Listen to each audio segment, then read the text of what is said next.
Maithili express की शानदार प्रस्तुति।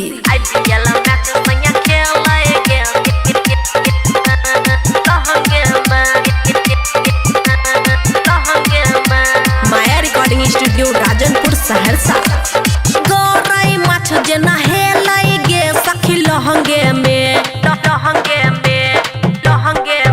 हे गई गौरई माछ जेना हेलै गे सखी लहंगे में। IPL मैच सैया खेलै गे सखी लहंगे में।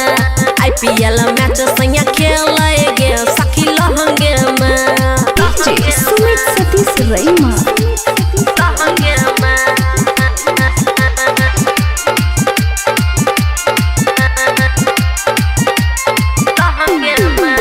हमर जवानी के करै छै कैच कखनो खेल लागे छै मैच। हमर जवानी के करै छै कैच कखनो खेल लागे छै मैच। लौट जवानी के झेलै गे सखी लहंगे में।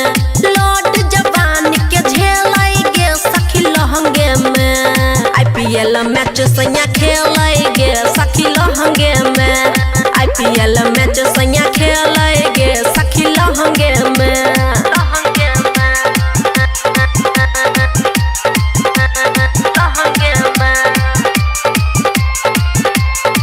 माया रिकॉर्डिंग स्टूडियो राजनपुर सहरसा। बबुआ राहुल नहीं बुझल चारी देवरा अमन से हो रह पिछारी। बबुआ राहुल नहीं बुझल चारी देवरा अमन से हो रह पिछारी। देह के गजन बड़ भेलै गे सखी लहंगे में। देह के गजन बड़ भेलै गे सखी लहंगे में। IPL मैच सैया खेलै गे सखी लहंगे में। IPL मैच सैया खेलै गे सखी लहंगे में। हे गई गौरई माछ जेना हेलै गे सखी लहंगे में।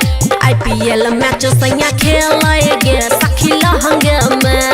IPL मैच सैया खेलै गे सखी लहंगे में। माया रिकॉर्डिंग स्टूडियो राजनपुर सहरसा।